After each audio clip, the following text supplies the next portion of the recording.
DS dynamic, dominant slash submissive dynamic. How are we going to navigate that? When you're having that conversation, thinking about power, thinking about consent, thinking about actively talking about how you're going to negotiate it. Hello, everyone. I am Michelle Melville-Kashan. I am the Community and Content Director here at Sexual Health Alliance. And today I am with Ley David Elliette Cray. Welcome, Ley. Hey, Michelle, it's good to see you. Thanks for having me. Thanks for being here with us today. So, can you tell us a little bit about yourself? Yeah, so I am Lee. When I'm feeling fancy, I go by Ley David Elliette Cray. I got a couple letters after my name if you care about those. Um, I use she and they pronouns. I am a non-binary trans woman living in the desert near the southern border. So I'm in the little El Paso, Texas, Las Cruces, New Mexico, Juarez, Mexico metroplex.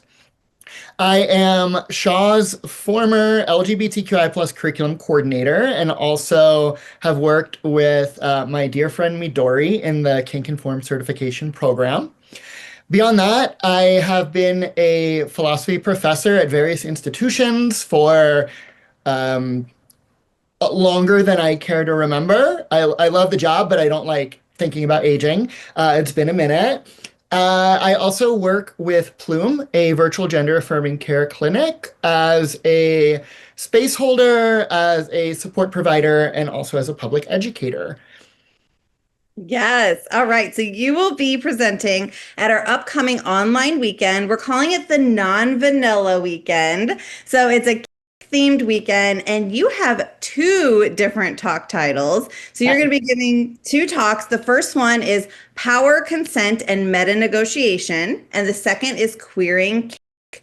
So I want to ask you a little bit. So tell us first about the power, consent, and meta negotiation. Yeah, absolutely. So my background is in philosophy, so I tend to take a very philosophical approach to things. I also have done a lot of clinical adjacent work, so it's informed by that. And I also work as a prodom. So my work and this presentation is informed by kind of the intersection of those three aspects of my life. And a lot of people who are familiar with kink and BDSM have encountered this term negotiation. And it can sound like a pretty clinical in the pejorative sense term. It can sound very sterile, but we can call it whatever we want. It's an important process. It's where we discuss what's on the table, what's off the table, what we're looking for, what our limits are, our different kinds of limits. Some are hard limits, some are soft limits, et cetera, et cetera. But a tricky thing with negotiation is a lot of times people operate with different negotiation styles, right? So if two play partners are planning a beat scene, like an encounter where they're going to play together, one might be negotiating in one way and the other might be negotiating in another way. And there might be miscommunications there that can lead to breakdowns of consent that are really due to the miscommunication rather than any ill will, right? So this is, I've talked previously about this idea of meta negotiation, which is sort of the pre-negotiation phase where you negotiate your negotiation style. You talk about how you're going to negotiate. Are we doing inclusive negotiation where we talk about what we're going to do and anything we don't talk about is off limits? Or are we doing exclusive negotiation where we're talking about what we're not allowed to do and anything not mentioned is fair game? Those are two very different approaches, right? And there's a lot of other subtleties and nuances. And when you're engaged in any kind of BDS negotiation, meta negotiation, or really anything else, you got to think about power dynamics and how they are influencing the decisions people are making, whether those decisions are freely given, they're the result of agency, autonomy, and self-determination, or whether they are coerced, right? Yeah. Or pressured. So there's a lot of aspects of identity and social positioning that come into play when we're thinking about power and how power can impact consent, how power can impact decision making, the negotiation process, et cetera, et cetera.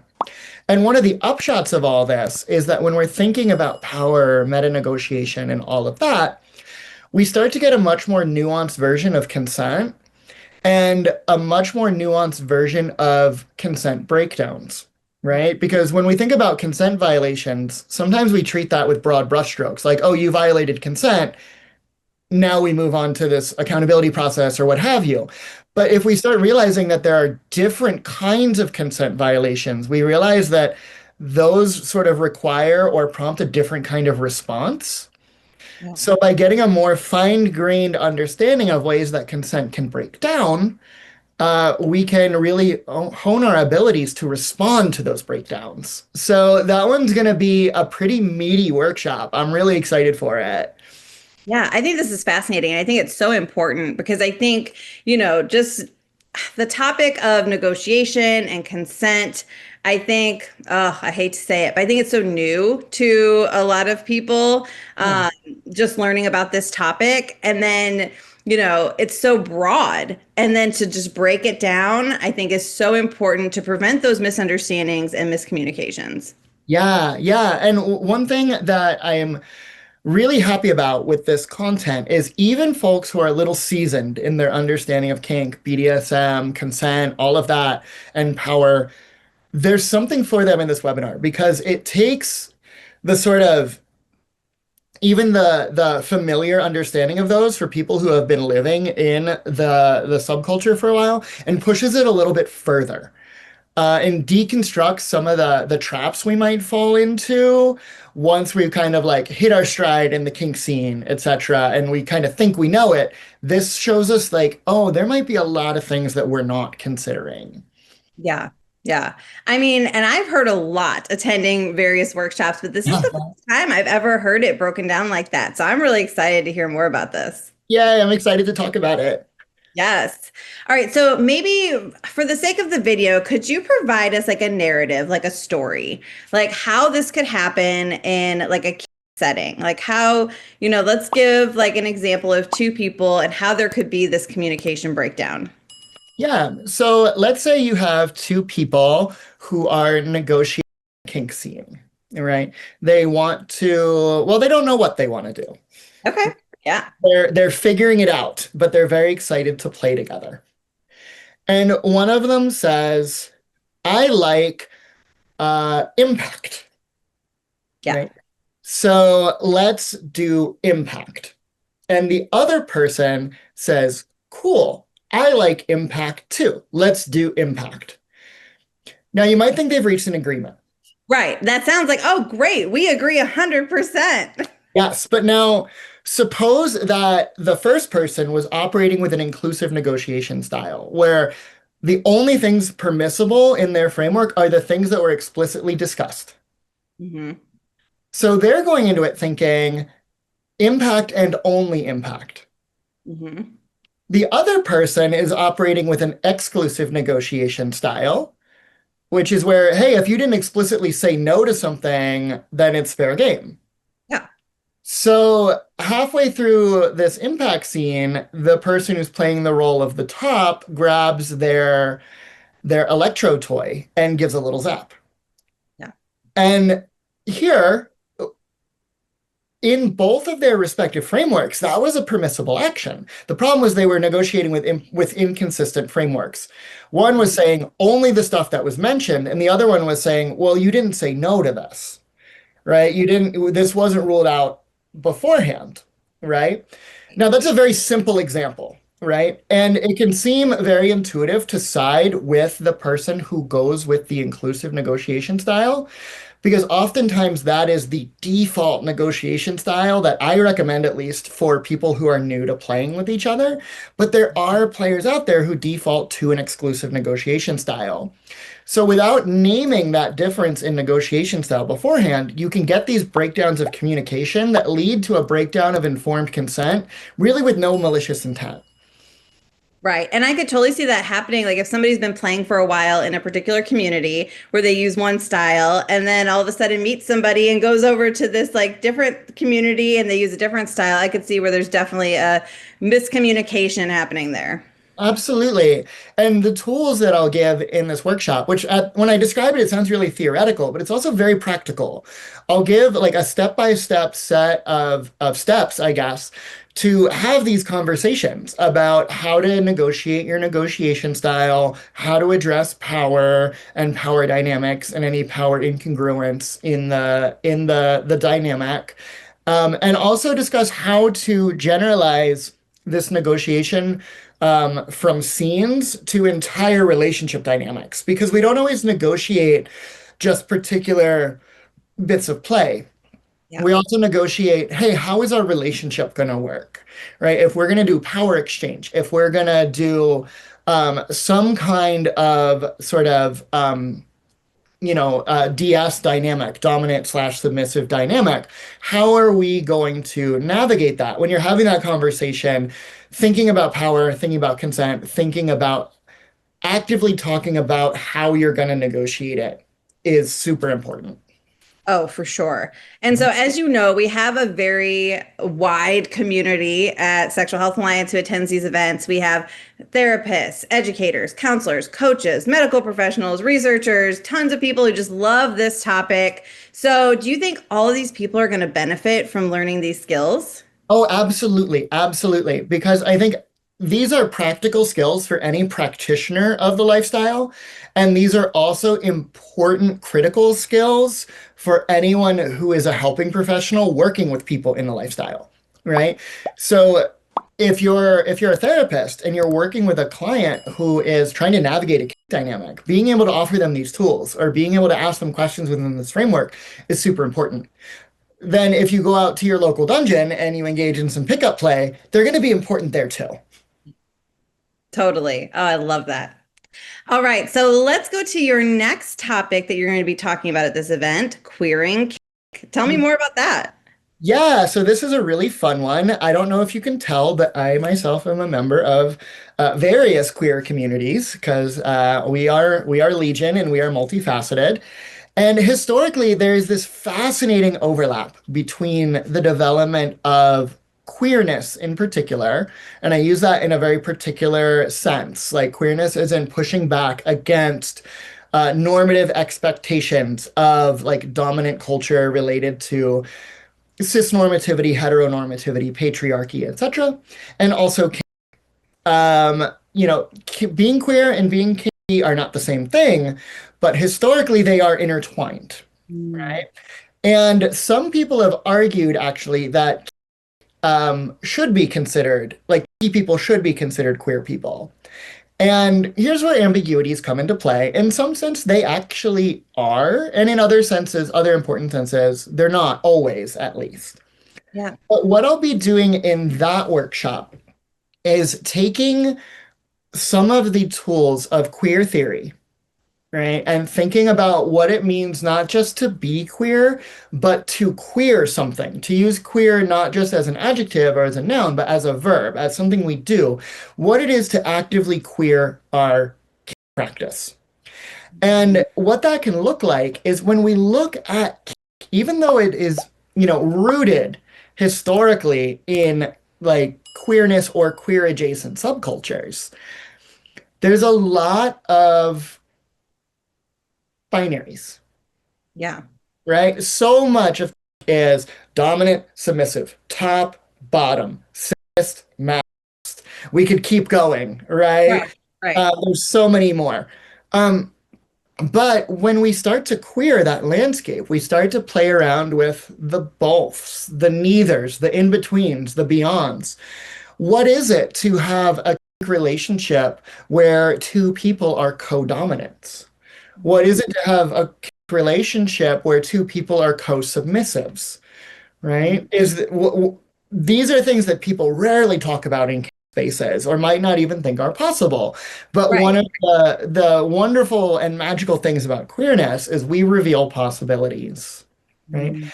So this will be a sort of discussion about how to get into deconstruct it, look for the binary assumptions, look for the cisnormative assumptions, the gendered assumptions, and start to erode those, right? So that our practice becomes more affirming, more accessible, more inviting for people of all stripes. Because Yeah. here's the thing that I think is oftentimes not appreciated enough. When we make spaces more accessible and inviting for queer folks, we also end up making them more accessible and inviting for cishet folks. Mm. Right? That's another instance of queering it. A lot of times that's seen as this binary, right? It's one or the other. But the more we queer a space, the more it gets opened up for everyone to Yeah. be their authentic selves and pursue authentically what they're looking for, kinky or otherwise. Right. So this will be a sort of deconstructive webinar applying ideas of queer theory to practice. Yes. Oh, that's going to be so interesting. I can't wait. Hmm. All right. So before we go, if somebody's watching this video and they're like brand new to cake and they're like, okay, I think I might be into this. Some of the things you said resonated with me. So what are your steps or what are your tips, I should say, for someone who's interested and wants to explore these waters? Yeah. So first, welcome. You have a lot to look forward to. It's an amazing world. It can be scary. It can be intimidating. Um, but it can be super uplifting, super affirming, and it can absolutely be a tool to help you find yourself. Right? So carry on, do so cautiously, right? Um, I would say let yourself grow, let yourself change. Don't give into the temptation to try to search for the exact role or label that you really are, because odds are there is no fact of the matter about that. Our interests, our identities, our appetites, they change over time. Let yourself be fluid with that, right? Rather than trying to fit into the mold of I'm a I'm a bottom. I'm a dominant, right? Maybe you are on Tuesdays. Maybe that changes. And if so, that's great. Lean into that. Also, I really recommend find community. Um, with community comes, not always, but an increased likelihood of safety and accountability just because you have more education opportunities and you have more eyes on things, right? Mm. In terms of finding community, there are various websites online that you can join. I recommend caution with those. Pretty much universally, I think using them more like you would a Facebook than like you would an OkCupid is a little bit better of an idea. But look around in your city to see if you can find munches or a dungeon that has like an orientation or some sort of intro classes. Sometimes your local adult toy store will have things like that. So go check those out. And that can be a way to meet people. If you're at a class that's an intro to BDSM and you're shy, one thing to keep in mind is everyone else is there because it's an intro to BDSM, and they're probably looking to meet people too. So you already know you have something in common, instant conversation starter, right? So even if you're a little bit of an introvert, like I am, you can have some confidence. Like when you're there, you're with people who are looking for the same or similar things as you are, right? So find that community, lean into education, and yeah, keep going. I love it. Those were great tips. Thank you. If you want to learn more from Lee, you can attend our online event, the Non-Vanilla Exceptional Weekend with Midori and special guests happening August 9th and August 10th, 2025. You can get tickets on our website at sexualhealthalliance.com. Thanks for watching, everyone. Bye. Thanks for watching our video with Lee. Do us a favor. Share this with someone who might benefit from this information. Your support helps us reach more people with important sexual health information. If you're passionate about this space, we know you'll enjoy these videos, so check them out. Please like this video, subscribe to our channel, and remember, you are exceptional.